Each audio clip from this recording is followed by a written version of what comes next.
साबिक वज़ीर आला और डेमोक्रेटिक आजाद पार्टी के सरबराह गुलाम नबी आजाद कहते हैं जम्मू कश्मीर के लोगों को अब बदलाव, तामीर और तरक्की और रोजगार के लिए वोट का इस्तेमाल करना होगा। उन्होंने कहा कि जम्मू कश्मीर को इस्तेसाल से बचाने के लिए हमारा साथ दें।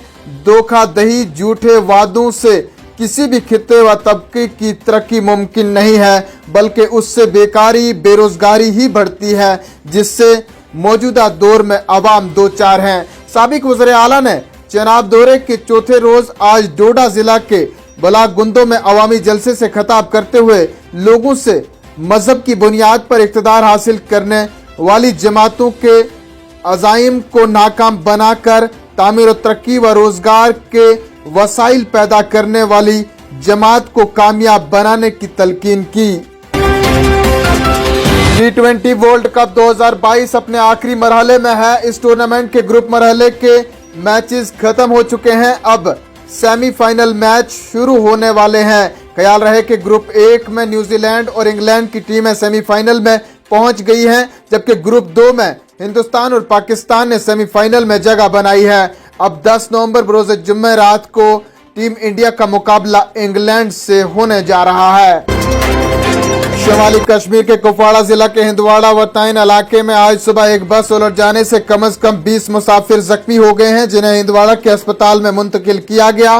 ताहम जख्मी मुसाफिरों की हालत अब बेहतर बताई जा रही है, जबकि उनमें से कुछ को इलाज के लिए जिला अस्पताल हिंदवाड़ा में दाखिल करा दिया गया है, जबकि दिगर को इब्तदाई तबी इमदाद के बाद फारिग कर दिया गया है।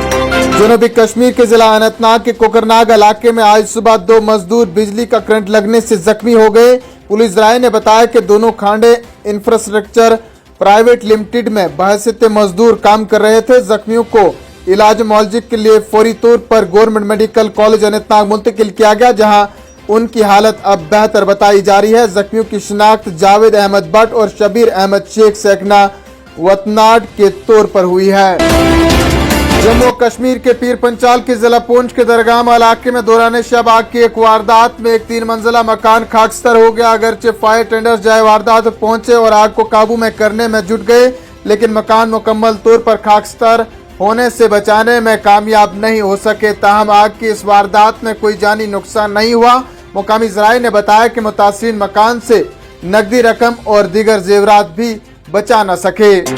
आखिर में चलते चलते मौसम का हाल। महकमा मौसमियात की तरफ से वादी कश्मीर बर्फबारी के एक और मरहले की पेशगोई के बीच वादी के मशहूर सियाती मुकाम गुलमर्ग और पहलगाम में शबाना दर्जा हरारत नीचे दर्ज हुआ है। मुतल्लिका महकमे के एक तर्जुमान का कहना है कि वादी में 9 नवंबर से 11 नवंबर की दोपहर तक हल्की से दरमियाने दर्जे की बर्फबारी या बारिशें होने का इम्कान है। उन्होंने कहा कि ताहम इस दौरान वादी में मौसम बड़े पैमाने पर खराब होने का कोई इम्कान नहीं है। उनका कहना था कि बादअज़ा वादी में 12 से 16 नवंबर तक मौसम मजमूई तौर पर खुश्क मगर अबारालूद रहने की तवक्को है।